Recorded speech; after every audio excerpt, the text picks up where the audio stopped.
So I would like to say hi to everyone who's attending and thank you all for coming, especially our esteemed panelists. We are so grateful to have them here. My name is Vaughn-Wasser. I'll be one of the co-moderators tonight, and I will let my other co-moderator introduce himself. I am Everett. I am also a co-moderator. All right. So tonight we are joined by our esteemed speakers, Tyus Williams, Dr. Esther Chu, as well as Dr. Rosemarie Leslie. Tyus Williams is a wildlife ecologist and a science communicator best known for his educational content on Twitter and hosting #SciQFriday, where he interviews various scientists discussing their work. He went to school at the University of Georgia, where he studied fisheries and wildlife science.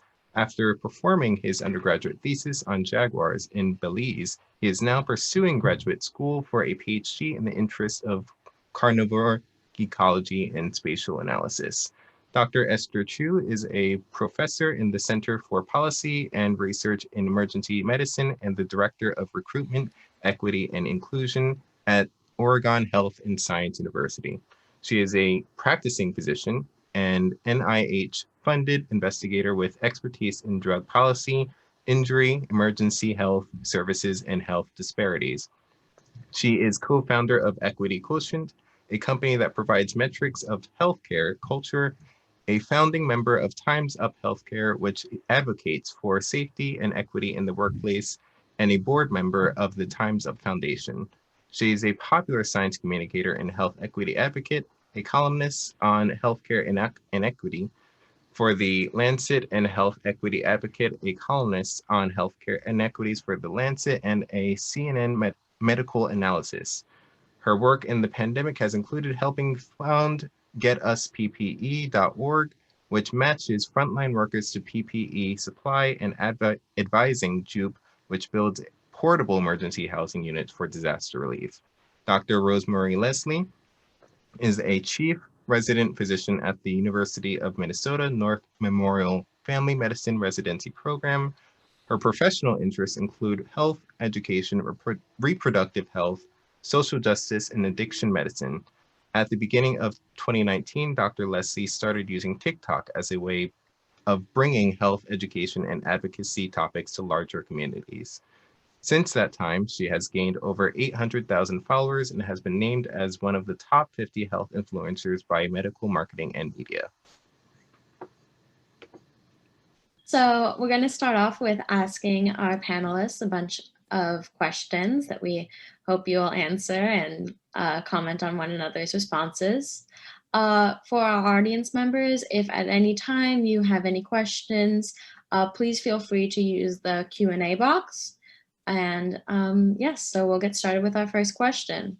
So our first question is, how did you get started in science communication? And any one of you is willing to first respond. I can go. I'm trying to think. So I got interested in science communication. It's really actually hard to really pinpoint kind of like the epicenter of where it started for me, because I think I've always loved talking about science. I think from the earliest days of my youth. I was born in '95, so I'm 25, but I grew up with Jeff Corwin as like one of my biggest role models when I was growing up as a kid, and his ability to convey his fascination and how much of a fanatic he is for just like his love and endearment and his adornment for wildlife was something that was so infectious for me as a kid, especially when I was growing up with an awe-inspiring vision of just this natural world that really influenced me in many ways. And I remember, I used to watch the recording clips on the VCR when I was a kid. And if you don't know what a VCR is, if you're watching this, then you should go Google what a VCR tape looks like. But I used to run downstairs, and my mom would record the VCR tapes for me, and I would sit down and I would just watch Jeff Corwin. He would teleport me to this world far across the oceans and seas. And I used to just think to myself, I want to be just like that. And I want to be able to inspire somebody. I want somebody to be emphatic about getting active with conservation. And I think that was what kind of spurred me to lead me to where I am today. It really actually just seems to be happenstance for me that platforms like Twitter and Instagram started to emerge as I got older, where I could take my talents and I could take my speech skills to a platform that allowed me to show everybody else like how cool this planet is. So I think just thanks to the technological growth in our society that I was able to do these things that I'm doing now, actually. So I'm actually just thankful for being born in the right time in the right place. So I think I've always been a science communicator, but I definitely got started when I was in college. That would probably be the best time for me to pinpoint it.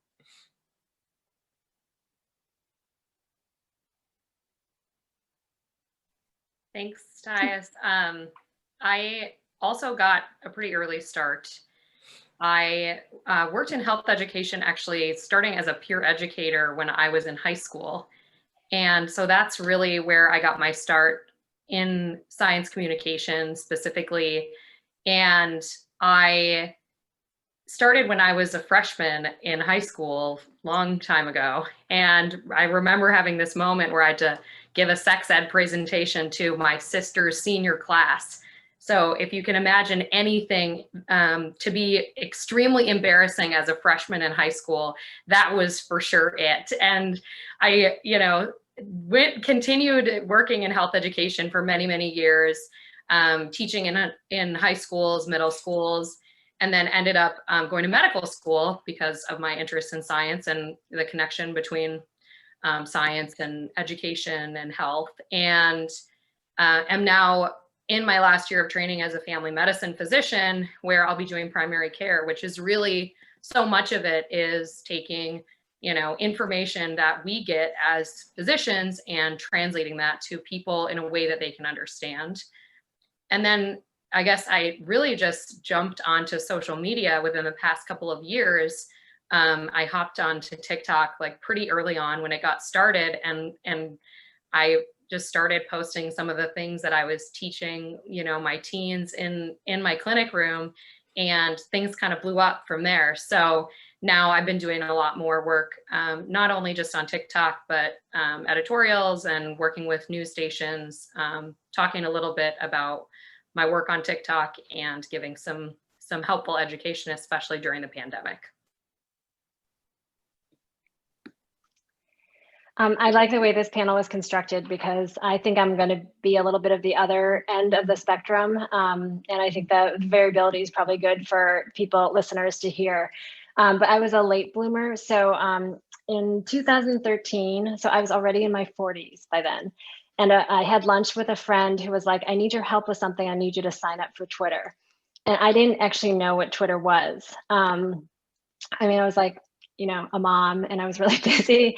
And I'm also a researcher, and I chose research as my career because I'm an extreme introvert, and the idea of being in the cave with large data sets has kind of made me really happy. And I found a mentor who was like, you don't even have to public speak. There's a lot of ways you can disseminate your research without having to stand up behind a podium. And I was like, thank God, because I was so nervous in front of a microphone at that point that I would actually go to the bathroom and throw up before I had to give a talk. I was so nervous. So you can change actually as you get older if you feel like you'll never get out there. I so didn't know what Twitter was that I went home and I signed up for a different social media account. I can't remember what it was. I think it was like it was like a pre-Facebook one that used to be really popular, but I got confused. It was MySpace. I went home and signed up for MySpace, and I thought I was on Twitter. And I was like, what do I do now? And he was like, we'll get you there. And so he switched me over to Twitter, and that was so I could help with a bunch of doctors got together and made doctors for Obama. My friend was Vivek Murthy, who went on to be the Surgeon General. And I was the least experienced person there. But what I discovered was that there was at that point, kind of this small group of early adopting physicians who were starting to get on Twitter, and they were doing lots of things. They were doing some health education. They were sharing ideas. They were finding collaborators for kind of their niche research areas. Like you might not have somebody who knows your slice of research. You could scour your whole university and actually find one other person working on it. But if you got on Twitter, you could find somebody, you know, who was in a different country who was working on it, who could then collaborate with you. And so I started thinking of it as just a platform to amplify research, get some post-publication review, and find collaborators in my very, very specific areas of research. And then I found that that it was just a really effective way to reach a larger audience than even just my medical community, but the general, you know, population of people who are hungry for health information, and also just needed people to unpack things like the very complicated topic of health coverage. So I got involved with kind of public messaging around the Affordable Care Act, and what the heck is you know, coverage for pre-existing conditions, or there were just some of these concepts that were really complicated, and it was fun to be on there. But I will say, up until 2016, you still got, from other healthcare professionals, you still got, why are you wasting your time on social media? I don't know if you guys found that, but I found my peers and certainly my seniors were like, you could have done this whole other body of scholarly work with the time that you're spending on social media. And then 2016 happened, and basically you had to be on Twitter to find out what like major policy decisions the president was making. And it was like just a kind of boom, instantly, nobody questioned it. And now things have shifted to where actually social media is part of your academic portfolio. I mean, if you look at, I was just on Boston Medical Center's website, all of their faculty have a tab. They have like all the traditional tabs, publications, you know, whatever. And then they have a tab for their social media presence. And it's become an expectation, I would say, in the academic community, to kind of put your work out there through social media. And, you know, we now look at things like altmetric scores rather than more traditional citations and things like that. So I'll stop there. Thank you. How do you use your unique media platform, Twitter or TikTok, to convey your messages to viewers? Dr. Leslie, can we start with you? Sure. So TikTok, I think, is a pretty unique platform. Of course, we had Vine back in the day, but TikTok, I think, is really unique because you have this ability to use sound, to use music, text, and video, as well as like screenshots of things that you can put behind you. And so you can really create pretty interesting multimedia health education tips in 30 seconds, I guess, or 60, up to 60. But it's really quite easy to do once you do it a couple of times. And I think that's what besides the fact that I think TikTok, Gen Z on TikTok is hilarious. That was kind of like locked me into using the app, because I was like, oh my gosh, all these Gen Zers are so funny. But I really found a lot of utility in all the different ways that you can use TikTok for health education. So things that I do are like, I'm talking about something related to COVID, and then I put up like a paper in the background, and I'm like, remember, we check our primary sources. And then I like point to the infographic in the paper so that people can see, oh, hey, yeah, let's look at a primary source. I see someone doing that, And so I think it's a really great way to be able to have a conversation about something casually, but also bring in all these other parts of teaching to make things engaging and interesting, and also to make sure that people know that they're, evidence-based and supported by science. So that's how Can I ask you a question? Yeah. I have a question, because I have a TikTok account that I started just to follow the guy with the longboard and the cranberry juice, Oh yeah, he's great. So I follow one person and I have 0 posts, but it's so intimidating, the multimedia and the music and the coordination and the words and the background. It's like, what's the learning curve on that? I think I'm way too old to start, but I'm just curious. It took me a couple of weeks to get the hang of it, but I think I started pretty early on when TikTok came out, and so there weren't as many features as there are now. And there's still a bunch of stuff that I don't know how to do. And I'm like, nah, oh well, I'm doing a pretty good job. So they put out new features all the time. So it is a bit more complex now, but you can always just start with you talking at the screen and then add one thing here and there and go from there.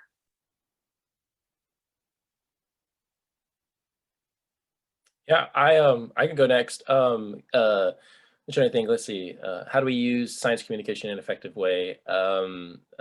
So I think for me, and I like the way Dr. Leslie was kind of addressing it, where she was saying like, TikTok is so effective because it's also a platform that's basically been created by the youth itself. So you're basically tapping into an audience that are so that I don't want to say it's susceptible, but like highly impressionable in a way where they can learn new information in a way that's like really easy for them to engage with. And I think for me, being a youth myself, but like growing up in a kind of a different generation than people myself as well, I've noticed that like Twitter or Instagram, and I don't use TikTok purely because I just don't want, I just feel like I already have too much social media on my phone enough as it is. So I feel like I would do great on TikTok, but the reason why I don't is just because I'm like, it's too much apps. I already do well enough on Twitter as it is. So I think I'll be okay. But I get it.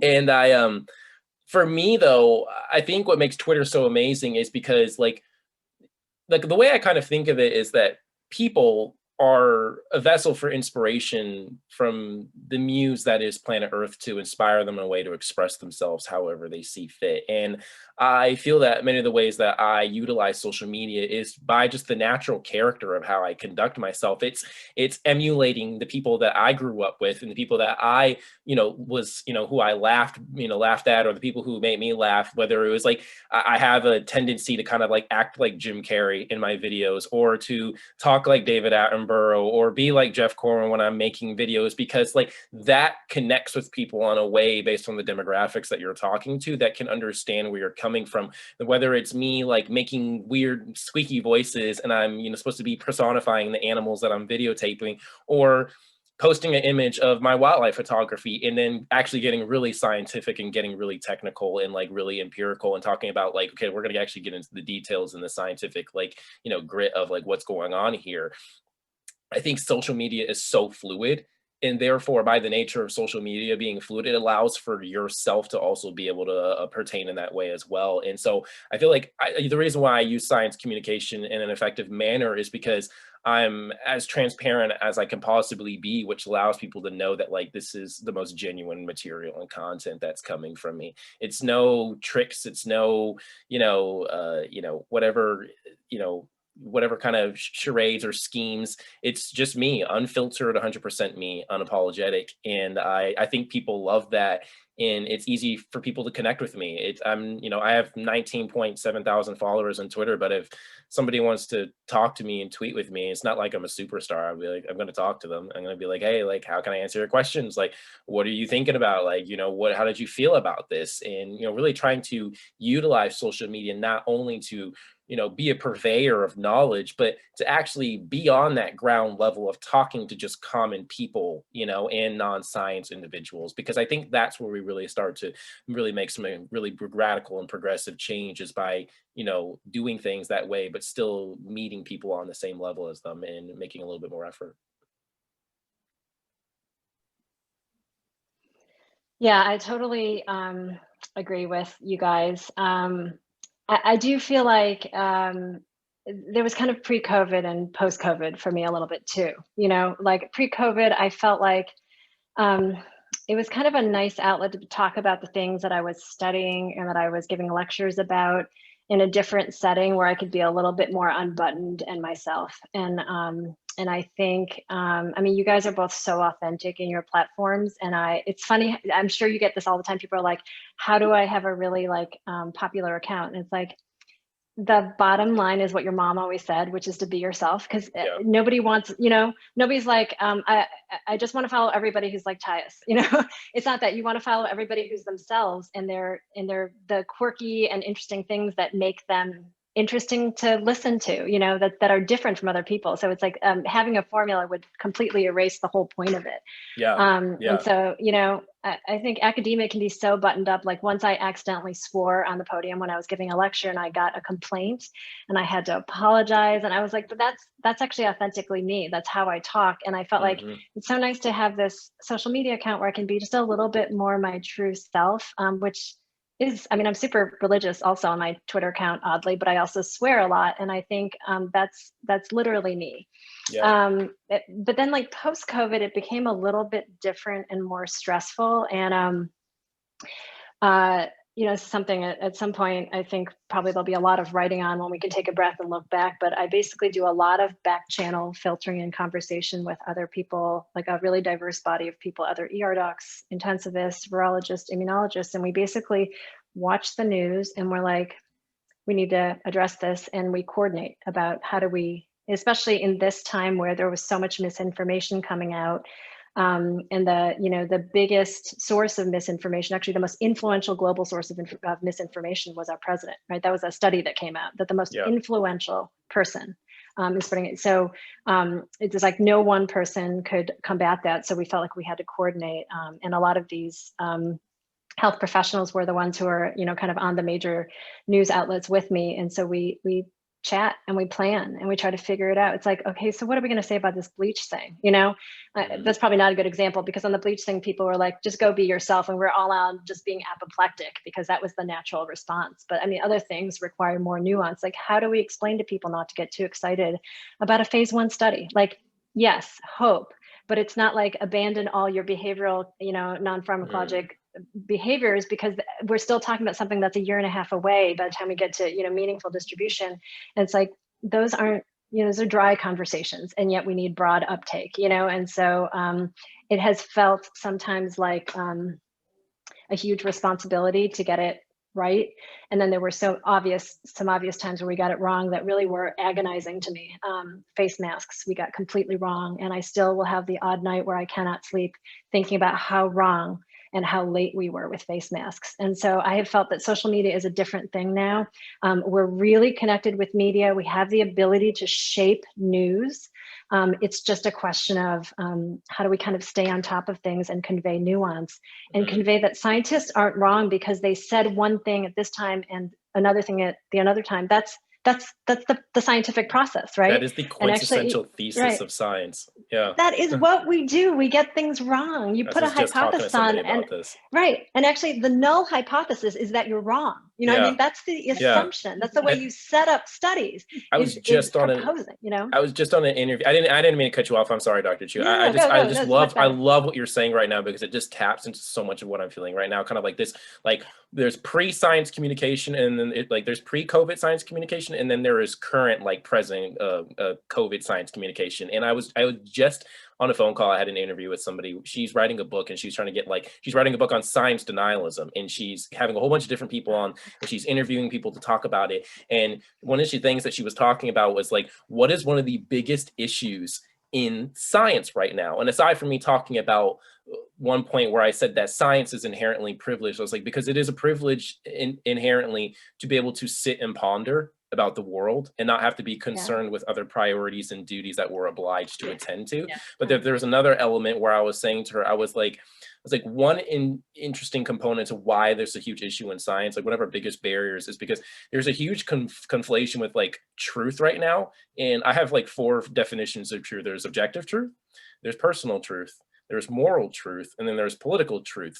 And what we're seeing right now is that people are wedging or offering personal truth against objective truth. And it's like, and if you merely refute what they're saying, it's like, oh, but I'm being skeptical. And it's like, yes, it's like, I understand that you're being skeptical. It's like, but there's a difference between being skeptical and denying something that's empirically founded. Like, and then when you say something or correct yourself, they're like, but I thought you said it worked this way. And it's like, that is literally how science works. Like, you can correct yourself to progress to where we got. You think we would have gotten to where we are today in terms of understanding astronomy or understanding the planetary systems of our society if we didn't get from Copernicus and get to Galileo? Like, that is the skepticism in the nature of asking a question and inquiry to refute something that was previously understood. So anyways, I love that point. Anyways, I could go on a tangent about just, like, the whole skepticism thing, and like people are like, well, being skeptic means questioning everything, and it's like, yeah, it's true, but like there's also a threshold and a cap to it as well.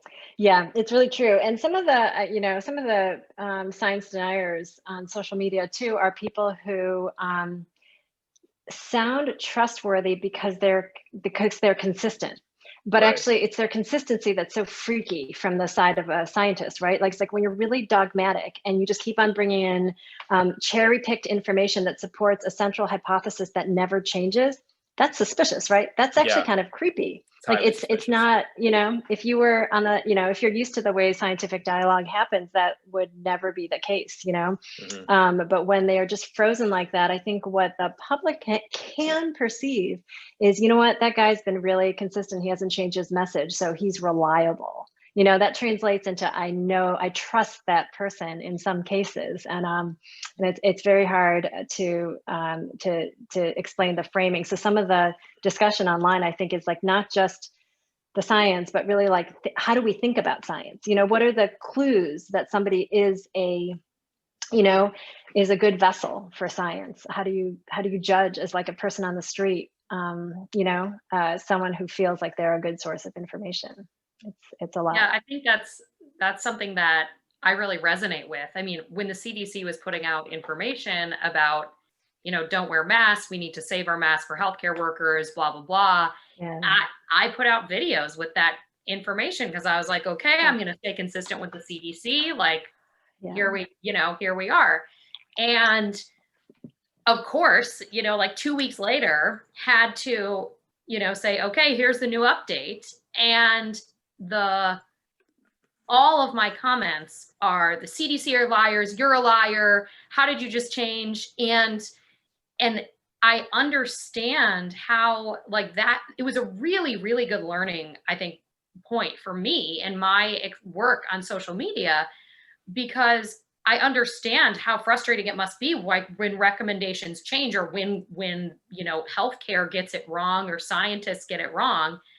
And then I also was like, wow, there are so many people who don't know about the scientific process. I think on TikTok, like a lot of people are young, but I took that as an opportunity to well, first I like deleted all of those videos, right? Because I didn't want to have, you know, information out there that wasn't accurate and up to date, right? But then I made a number of videos talking about, here's the process that we use in science, and like, please go talk to your like biology teacher, your chemistry teacher, like ask them about this. You can talk to people outside of your own family, like ask the teachers in your life, right? And then spent quite a while talking, you know, really honing in the content that I was making about misinformation, about finding valid sources and all of that, because I realized just how many people really don't know a whole lot about how the scientific process works. And it made me sad, but also an opportunity to help hopefully teach, you know? Yeah, absolutely. Great point, guys. We all agree. I'm loving this discussion. How do you think we as college students can become good science communicators? Dr. Chu, can we start with you if that's all right? Yeah. So I will say, when I started, I'm going to explain to you how backwards I was with regards to social media until fairly recently. And I would say, I think nothing really substitutes for time and effort spent in. I have one of these slides when I give social media talks. It's like, you know, the evolution from like a, you know, of humans over time. It's kind of the same thing. I think you come in and you lurk and you find role models. And you find accounts, whether it's organizational accounts or people who you just really admire. And then you take a little something from all of them and then just decide what is the way that you capture those best elements, but in a way that's really true to you. And I take cues from like a broad range of accounts. I mean, even accounts that aren't even in medicine. Like one of my favorite accounts is the CIA's account. I don't know if you, like, their very first tweet was, "We can neither confirm or deny that this is our first tweet." I mean, just like a way of, it was the most CIA tweet ever, but it was also hilarious. And I think I'm really drawn to things that are authentic to that person and what they do, but also with humor and just cleverness in that way. And I think that was those are kind of the influences that shaped my voice. And I think once you kind of land on that and know what tone you want to hit, I think then you start coming out and doing more like sort of comment tweets or doing your own original tweets. I do think, I mean, one of the things that that Rose mentioned too, always going back to the science, like it is impossible to capture nuance in a tweet or any kind of post. And I think having some link back to a place where people can go more in depth is just kind of part of a good scientific post. So I try to put in links as much as I can. I really think now about accessibility. Like I used to do a lot of screenshots of dense text, and I don't do that anymore because that's not accessible to people who are using, you know, programs to unpack that. And so just like sort of best practices like that. I think also, to be very honest, and I would love the take of the other panelists on this too. When I talk to young people who are at the beginning of their careers about social media, I do worry a little bit about impact on your career. You know, if you're really out there, and I will say, I post a lot about sexism and racism, and then some really controversial topics in medicine like gun safety. And I have had stretches of time where I've had a lot of threats, really disturbing things called into my workplace. I had to get pulled from my shifts for 2 weeks, and I had police detail around my house when threats got really specific. My children's names were on doxing sites. You know, I've had some really scary things happen, and I feel protective of people too. I mean, I think it's a little bit unusual, and I think it's just a combination of the way I put things out there and what topics I was addressing. And I also think after this summer, having somebody prominent on social media talking very frankly about racism and whiteness is less unusual now. But I will say, going in, you should be a little cautious, and you should think about, okay, are you going for a PhD or a postdoc that's almost impossible to get? Where you really need to have the full range of possibilities, including maybe potentially applying to some institutions where they're relatively conservative around, you know, their people using social media. Could that impact your career options? It absolutely can. And so I would just say, you may decide that at this point of history, it's important for you to go out there and just contribute fully with your full voice on these social issues. And I, of course, you know, would applaud you for that. But I also think there's a pragmatic decision to be made, especially the more competitive. I mean, there's some fields in which it's virtually impossible to get a postdoc, and you just don't want to, you know, you don't. And Rose, you know, if like it's one thing if you're applying in like ER or family medicine, that's one thing. You have lots of options. If you're going for like ophthalmology or, you know, or neurosurgery, where you basically have to apply for every program in the country, and maybe your transcript doesn't hold up, it's like you can't risk it necessarily, and you may want to just start with an anonymous account, you know. And then switch over to your personal account and your actual name when you're a little more senior and you feel like there's kind of less to lose, and you're not so early on your trajectory where it's kind of, you know, like I think it's just important to stop and at least think about those things.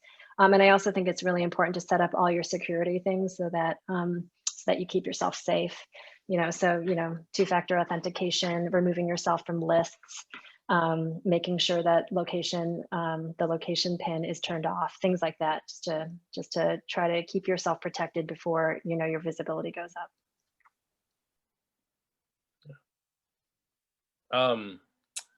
Yeah, no, it's social media encouraging, you know, I'm trying to think, let's see.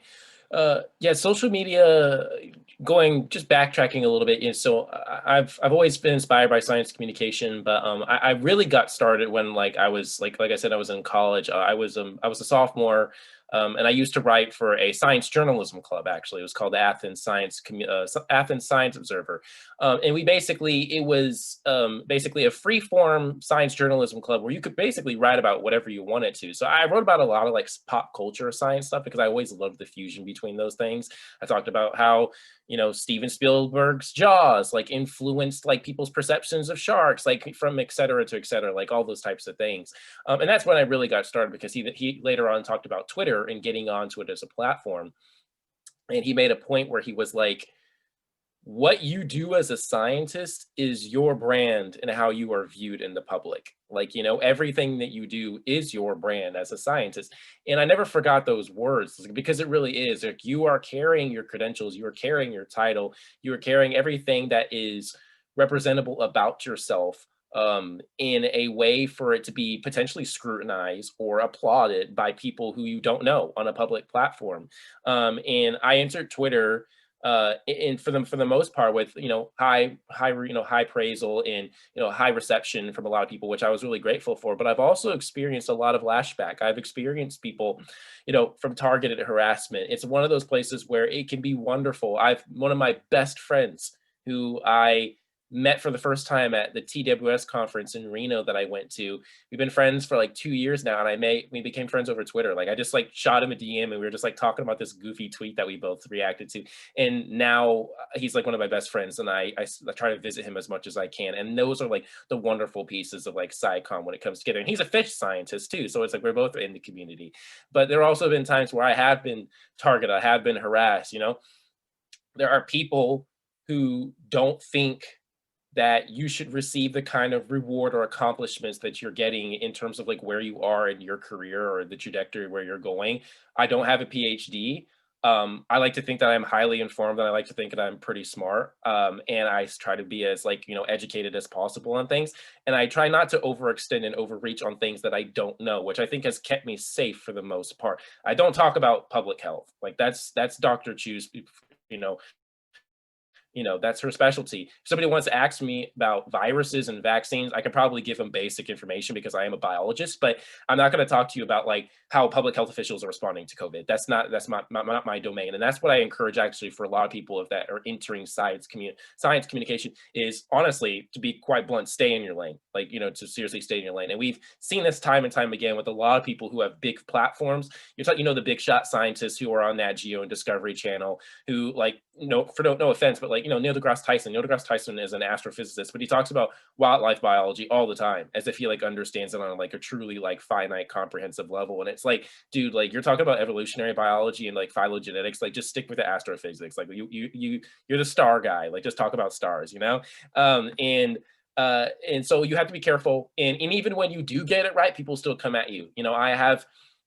I have been scrutinized. I've been chastised. I've been harassed. I've had multiple. I've had an individual harass me, block her, makes 2 more accounts to continue harassing me over small mistakes, minor stuff, minor stuff that she or they, whoever this individual is, or however they identify, doesn't even have the knowledge themselves on. I was writing a whole thing about wildcats, and I was so excited. I got way too excited on my first podcast, and I said that there are 47 species of wildcats. There are 38 to 41. It's disputed based on genetics. And she was like 47, and she just goes off on this tangent. I was like, ma'am, I'm sorry. I got a little too excited. It was my first podcast. Completely just tears into me and starts talking about all these things. I was like, you're not even saying the things that are correct. I said you can find wildcats in every biome on Earth, not every region. Those are 2 very completely different things. And so you have to be ready, you have to expect it, and you have to be prepared for it. And for any individuals who are in my position as well, I'm sure as well, Dr. Leslie and Dr. Chu can also relate to, I'm also a Black man in science as well. And I recognize that my experiences are also different, where how I present myself as not an expert, but a growing expert in the field to be able to offer sound in, substantiated information and knowledge about something that I know that I really am well informed on. And for a lot of people, that is frustrating for them, that I'm 25 and I've been on multiple podcasts, or I've been, asked to respond on articles. I was asked to talk about Tiger King because I have studied big cats before. And I was interviewed about what was happening with the documentary, and people were like, Tyus's response was great, but he's just recently graduated from college. You guys couldn't have found anybody more qualified. And it's like, I'm sorry that you missed your shot to get into the science field, but you don't have to chastise me on it because I'm doing a good job. So I think there's 2 points: is protect yourself, be prepared for what's coming. Don't be scared to engage into it, but also, dude, you gotta know, you gotta be able to strut your stuff, man. You gotta know that you know what you know, and you gotta be confident in yourself too. And I think that's what's kept me on this platform, this long, is because I'm good at what I do. And I know that I'm good at what I do, and it's not like I'm trying to step into other people's fields, because if that was the case, somebody would have came from my neck way sooner. And so, so I think I'm doing an okay job that anonymous accounts are coming after me. If it was big people who were like, Tyus, you need to sit down, that'd be a much different situation. So be confident in yourself, but also protect yourself, like Dr. Chu was saying. Yeah, you both bring up Really great points. I have a couple of little things that I always talk through when I'm talking on this topic that I've learned solely from experience, and a few words of wisdom from one of my mentors, Dr. Renee Critchlow, who got me on Twitter actually to start with. But I think, you know, being yourself is really important. I think especially if you're speaking to non-scientific audiences, because there's such a divide and such a power differential, I think, between people who aren't in science and people who are involved in science, people who aren't in academics, people who are in academics, people who aren't physicians, and people who are physicians. And so I think being able to just be who you are helps close that gap and helps people feel like they can relate to their doctor more. Maybe I'll go in to see a doctor because I see a doctor who's a normal person on Instagram or on TikTok or on Twitter. So that, I think, is something that I've tried to always think about. And sometimes I'll find myself like making content and I'm like, this isn't me. Like, I'm not going to do this, you know, because it's some trend or I saw somebody else doing it. And I'm like, okay, no. And so that's, I think, an important one that I think about. I agree with, you know, there will always be internet trolls, and don't feed them. Like, getting into like a good scientific discussion is one thing, and I think can be really positive. Like, I've had people talk to me about a couple of you know, little points in my videos on vaping, and there are people who presented me with scientific articles in peer-reviewed journals, and I'm like, yeah, you're right. Okay, I'm going to take that one down and re-record it, you know? So that type of discussion, I think, is really helpful. But people who are just like, you know, they're trolling you, it gets bad for your mental health, for everyone who can see it. Like, it's just, I just would stay away. I think it's hard to, in science specifically, right? There's these expectations of like professionalism, and professionalism is a hard thing because I think it's often been used in the past as a way to discriminate against people. And so I think it can be really a tough topic to reason through, and it still happens in medicine a lot. I can't speak to outside of specifically medicine, but there are these like professionalism standards, a lot of them discriminatory, some of them not. And so it's difficult to reason your way through those things. And that has been, I think, a big learning thing for me is, you know, what idea of professionalism is what I want. Like, what is the type of professionalism, I guess, that I want, or what type of way do I want to present myself? And is this post in concordance with that? Right. And so again, professionalism is like, I think it's this weird, kind of a weird thing, but is this the self and me who, you know, I want to present? So if one of my patients saw that video, would I feel comfortable with them coming in and talking to me about it? That's kind of what I use, is would I be okay with my patients seeing this, you know? Because a couple of them do watch my TikToks and chat with me about it. But I think that has been a pretty good like filter for me. And then I think also too, speaking to your expertise is really important. Like, I'm not an emergency medicine physician. I have a couple of blocks of time where I work in the ER in my training as a family medicine doctor, learning from emergency medicine physicians. So I'm not going to be talking about, you know, really in-depth emergency medicine topics, how to manage gunshot wounds and that kind of thing. Like, I don't know anything about that. But yeah, so there's a lot of different things I think that I could keep rambling on and on about, but those are some of the main ones that I try to think through when I'm making content, is like, take a pause, take a breath, think through a couple of the questions that you want to make sure you're asking about. Like, am I creating this post with intention? Would I be okay with so-and-so person seeing this, and then post? Thank you again. This is such a great discussion. We will now move on to the Q&A. So to the attendees, if you have any other questions, please post it in the Q&A chat. One of the first questions that we have is, how do you deal with social media fatigue if you get it? Are there at any points that you have to step back, really just leave social media? And this is open to whomever, really. I can start with this one.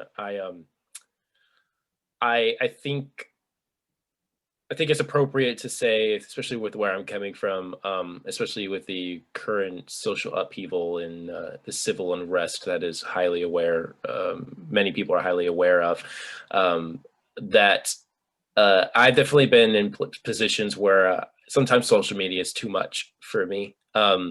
And I think people have to recognize that, like, social media isn't just this,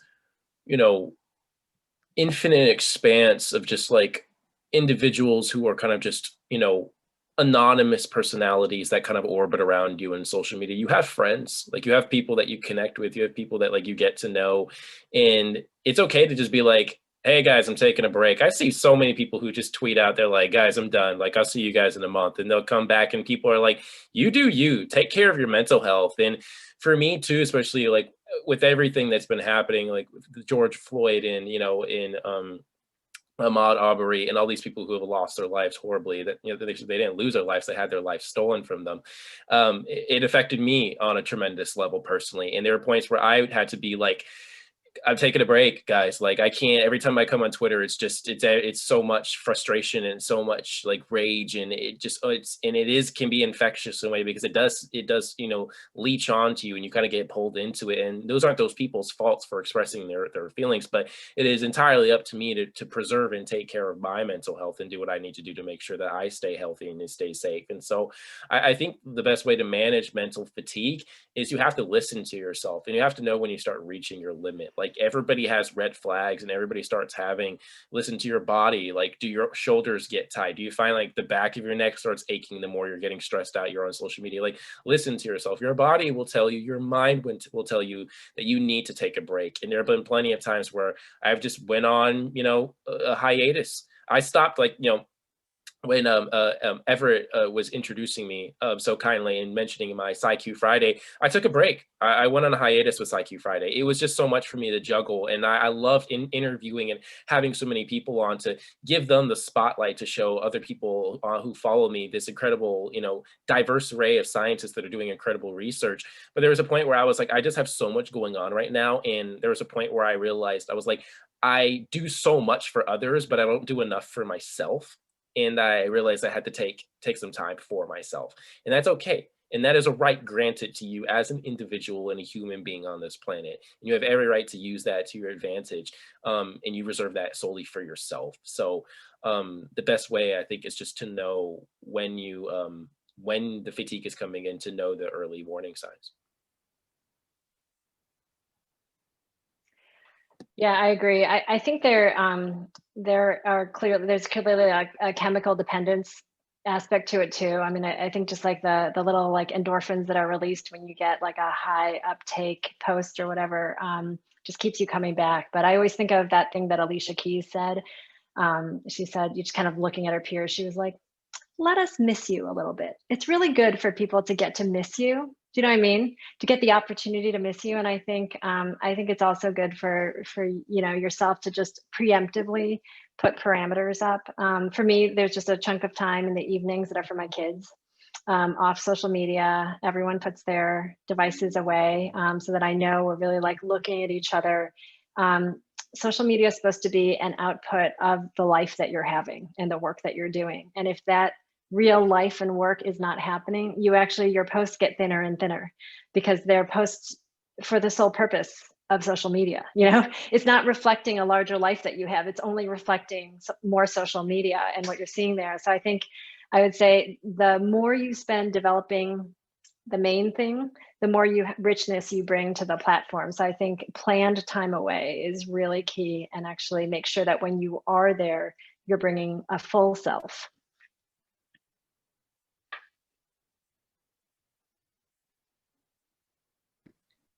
I agree with both of you. It's a learning process for me still. I think just because this is something I've been doing for a year and a half, 2 years now, and I am still trying to figure out how to manage everything I have going on, and being in residency, which is a lot of work hours, and continuing to, you know, create content. I think something that you were mentioning, Tyus, is, you know, reflecting inwardly and thinking about, am I making this for someone else, or am I doing this for me? And am I finding enjoyment in this? And when it, you know, like, I don't think I ever want social media to be my main job. Like, I love being a family medicine doctor and resident and doing that. And so once social media, you know, there are a couple times where it has felt like, oh my gosh, this feels like a job right now. You know, and that's when I know it's time. Like, you gotta take a break, take a couple days off, because you know, once I usually find a lot of joy in making the videos I do, and seeing the responses from kids being like, oh my gosh, I never knew what the spleen did, you know, and the mysterious organ, the spleen. Anyway, and once I hit a point where I'm feeling like I don't find joy in that, then I know I need to take a break. So I agree with you both. Thank you again. Another question that we have in the Q&A is, how many times do you reread, watch a post before you send it out into the internet, knowing that literally every word you say will reach so many people?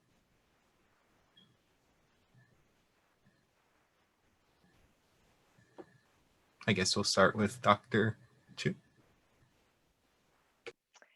It's different. I mean, I would say, let's say for every 10 posts I put out, 9 of them are extremely spontaneous. Although I think the key thing is what the other panelists said. If you're posting within your lane, you don't have to spend so much time agonizing about it. It's when you're stretching outside of your comfort area that you really have to stop and think. But there are times when the stakes are higher. So, you know, some of the extended posts about COVID, where we were still learning about it, we're just trying to put some of the studies, it's like nobody was tweeting from muscle memory about some of these COVID studies, and we had no idea what we were dealing with. And so those, I had to be very careful. And on the rare occasion, we'll even, you know, queue up posts, screenshot the drafts and send them to people. That's more time intensive, but usually it's more like I'm at this point on a lot of COVID things, but on the rest of my stuff, I'm posting from within my total comfort zone. So they just fly off. I also spend a lot of time tweeting narrative things, which is just my own experience. Like, let me tell you a story about a patient encounter I had, or, you know, something, or an encounter with a colleague. Those don't take any time, you know, and actually I would say most days I don't spend more than 10 or 15 minutes posting. It's really short, spread out over the course of the day, because they're just like quick thoughts. Or I'll do a gut reaction on a news story, you know, like a gut reaction on the news story that the latest White House person got COVID. You know, it's like, it's not hard to come up with sort of a take on that I feel like needs to be out in the universe. But yeah, I generally don't agonize, and I feel like nobody's paying you for this, or at least I'm not, you know, I'm not at the level where I'm such an influencer that someone's paying me to actually be out there. And so I can't rob too much from my actual paid job to do this. So it has to be the last thing. It has to be out in the periphery. So not a lot, but you have to kind of define that for yourself, what seems to be an acceptable amount of time.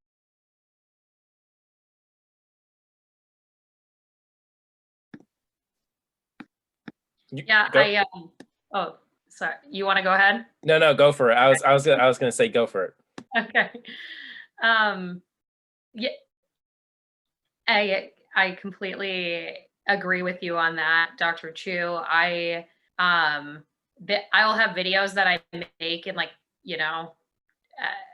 a few minutes and post.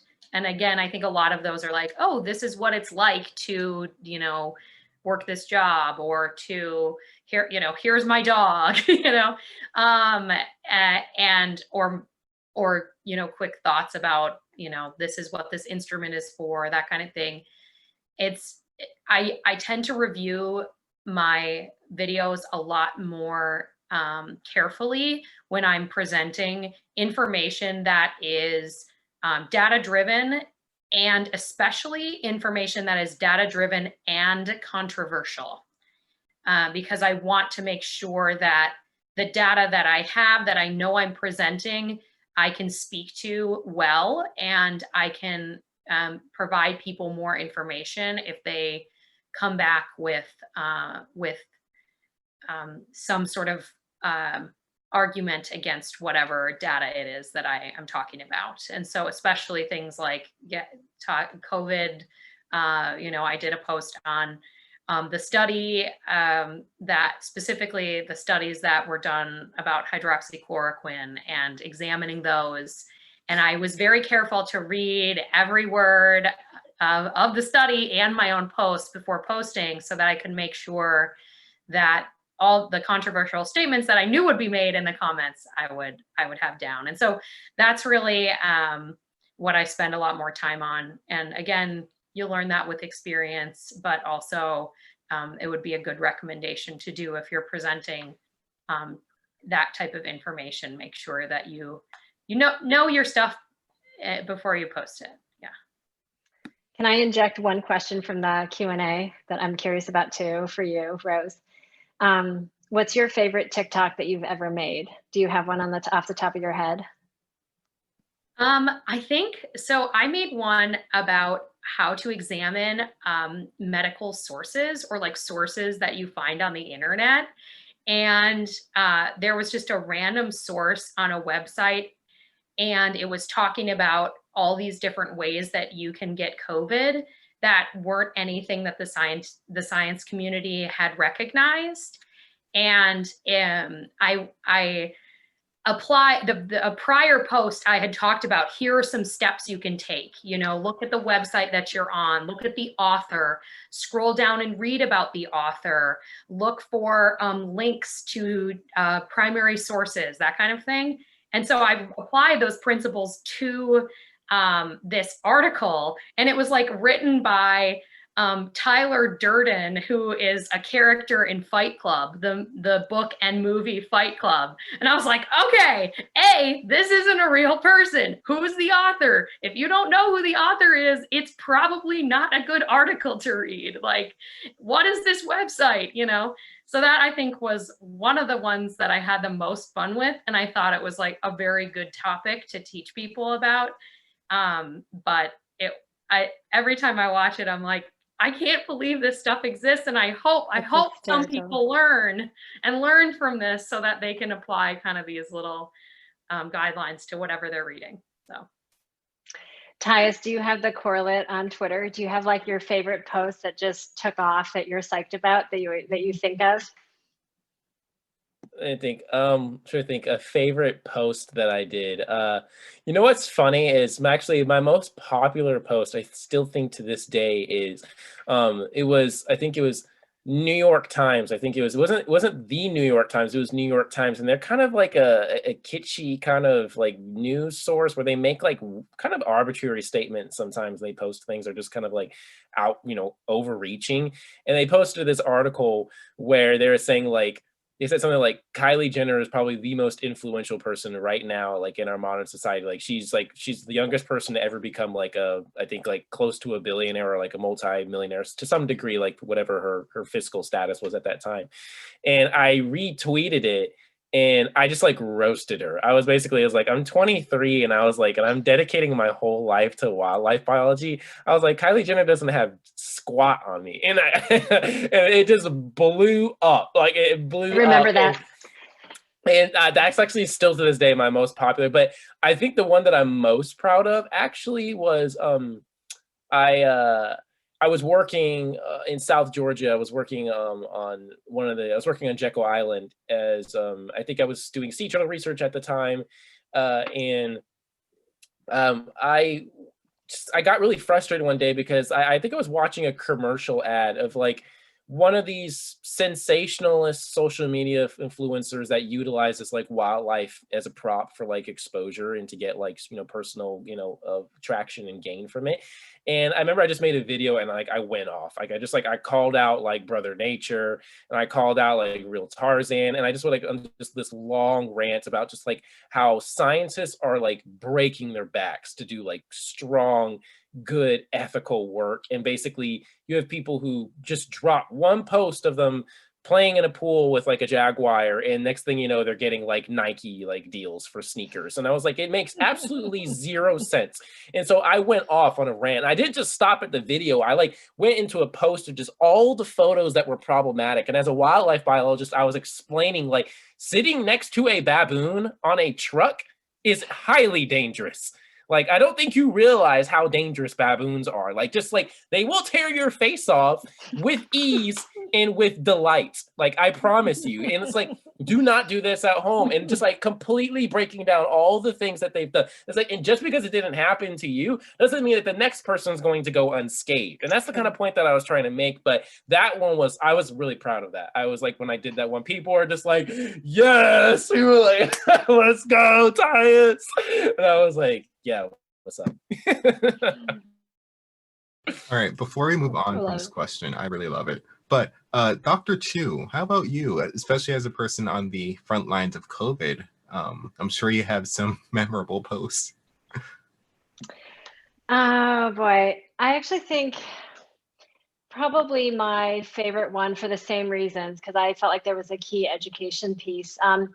When George Floyd died, I saw a lot of post that said he was able to breathe because he said, I can't breathe. Like if you say I can't breathe, it means that you're breathing, your airway is clear. And as an ER person, I was like, oh, you guys have no idea what somebody in respiratory distress does, because the most dangerous patients that you see actually say, I can't breathe, before they just totally deteriorate and die, and code in your ER. They either say, I feel like I'm gonna die, or I can't breathe. Those are like terrifying statements, actually. I just wanted to, I know which post you're talking about, Dr. Chu, and I just wanted to say thank you so much for addressing that. That it moved me in so many ways when you said that. You're like people's alarm for when you go into a hospital and you say, I can't breathe, but then they can't recognize the severity of what George. Yeah, anyways, please continue. That moved me so much emotionally. Thank you so much for addressing that. Oh no, that's exactly it. So I basically was like, let me tell you from an emergency care provider what I can't breathe means, and what anybody who is wired to the needs of a human being, what your gut reaction is. Because when we hear that, everything stops. It's like time stands still. Nothing matters until you take care of the needs of that patient. And what happened with those people that they couldn't hear that, and then, what I liked was that it kind of stimulated this discussion, some of it on Twitter, but some of it off, about just like the many ways in which Black people can't breathe. Like they're literally not given breath or voice or platform airtime on the, there was a whole thread with all my friends about who has airtime on TV right now, and how can we change that? Because it just became the word, like I can't breathe, the air metaphor became so much about just all kinds of oppression and exclusion. And anyway, it was one of those things where you're like, yeah, I'm glad I put that out in the world, but also what it gave back to me in terms of conversation and learning for me was a huge blessing. So I think that was probably my favorite of this year. Wow. Okay, so we're going to move on to our last question, and then we will close out. So our final question, how would you encourage student scientists to join the scientific community on social media, either as an audience member or an influencer?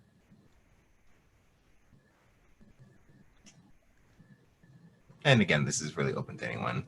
I will jump in. I always encourage people. I always encourage people to express themselves. I think a voice inhibited by fear is a voice that loses its potential to truly inspire the masses. And I believe that everybody has something that can tap or touch any individual based on their experiences, their identity, and how they walk and navigate this journey and pathway of the human experience that we all have to go through. And one thing I always like to say is everybody is talented at something. You don't have to be multi-talented. And in many cases, most people aren't multi-talented. People are generally really good at like one thing, like, you know, like, and I find what that is for yourself and utilize that to your advantage. If you are somebody that likes to do, you know, who likes to write music, but then you're also inspired by, like, you know, science communication and, you know, in the nature, you can combine those two. And so it's finding a fusion of these different principles and practices that will allow you to do these different things and make something that's really formidable and, you know, that you can present to the public in a way where people can go like, wow, like that's incredible. I never thought about, you know, writing a piece on a violin, but then the piece is based on whatever climate change issue that's currently going on, like in our society right now. And so I think the best ways to get engaged is finding what you're most passionate about. And anybody can be a scientist, but we're all still people aside from that. You know, all of us, you know, are involved to some degree. I'm a scientist, but at the same time too, I'm also a climber. I used to play in a band. I love rock climbing. I love skateboarding. Like, and those are pieces of me that I utilize to bring myself into a more wholesome picture of the scientist that people see me as. And so I think like you kind of have to tap into yourself a little bit and understand, like, who am I? You know, what can I offer and what do I enjoy the most? And I think that's the most important thing, is understanding that, you know, it's not work if you enjoy it. And if you enjoy doing these things and you're good at it and you truly get, you know, bliss out of it, then that's the best way, I think, to like engage and jump into a platform that will allow you to share all the cool talents that you have to bring.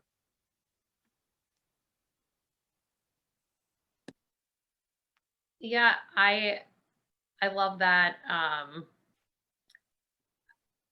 idea that everyone's voice like is important, and regardless if you're one of thousands of scientists or physicians in your field on a social media platform, like your experience in that is unique and your voice is important. And so I think that that's often a barrier for people, is like, well, what do I have to say that isn't already out there?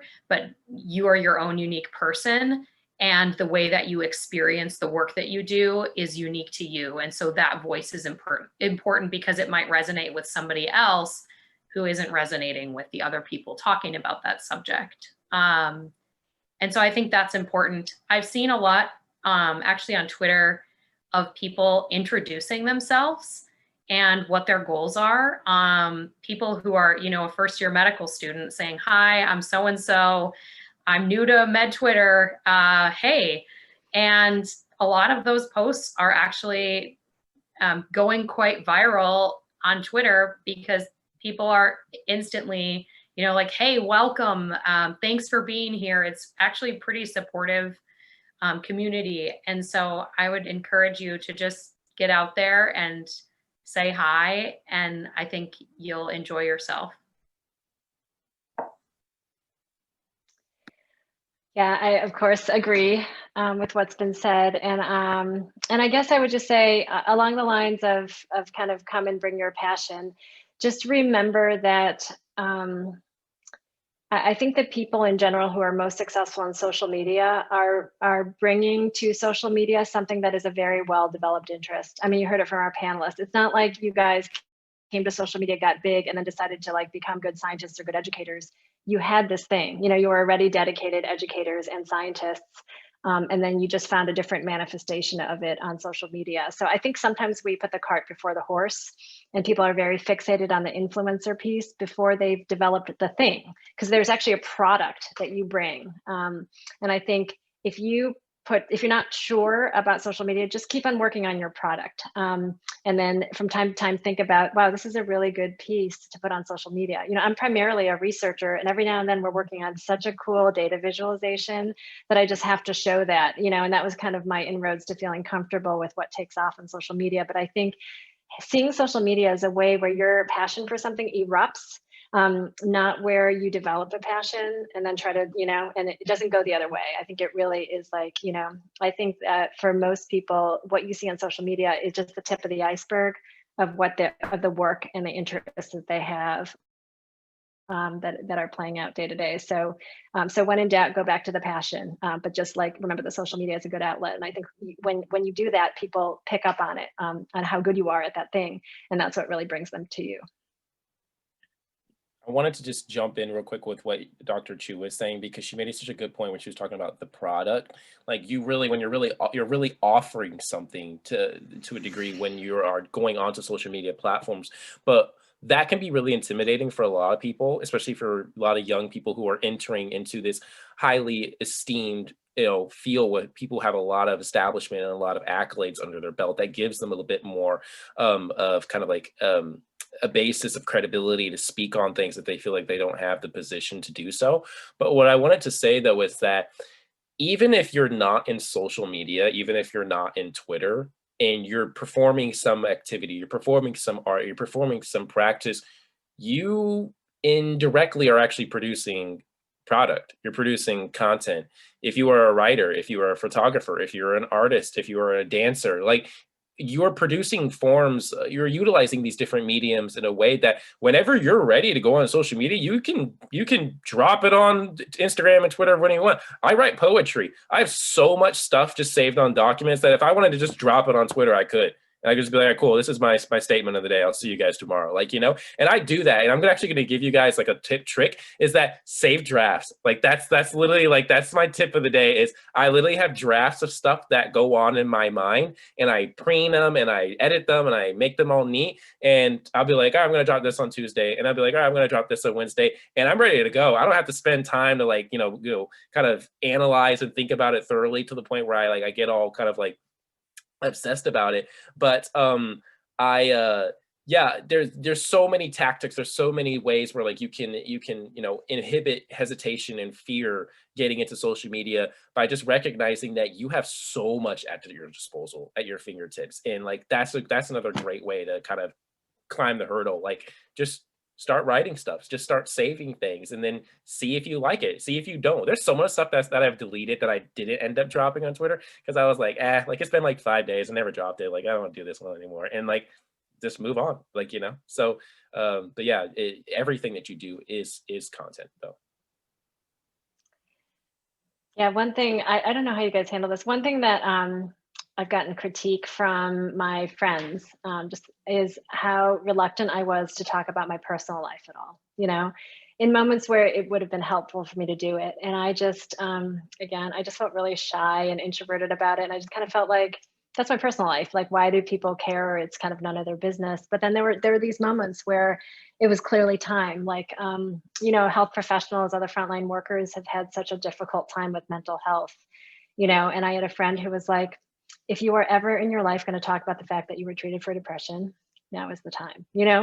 And it was just like this moment where you're like, you got to do it, you know. And I find that when you share a little of yourself, those posts take off in the way that just like a cold, hard scientific fact does not. And I still struggle with it because it never feels comfortable. But I do think, especially early on where you're reluctant to call yourself an expert on anything, it's like you're an expert on yourself and the way that you have experiences that connects to other humans, even though, you know, even as you move forward in your careers, I think those things always resonate. You know, when people do posts like, I'm a first generation college student, and let me just tell you what my experience is like. It's like those posts take off.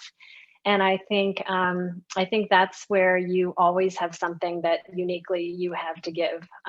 But it takes being a little bit vulnerable. And so I think that's where you just have to figure out if that's the voice you want to put out there or not. But that's something that's always ready to go. Thank you so much to all of our panelists. You all deserve a tremendous round of applause. I know you'd get if this was in person. You always such interesting points, and you speaking from a personal level is highly valued, and we so appreciate you taking your time out of your very busy schedules to be here, and just thank you so much. We're so happy we could host this session on Zoom.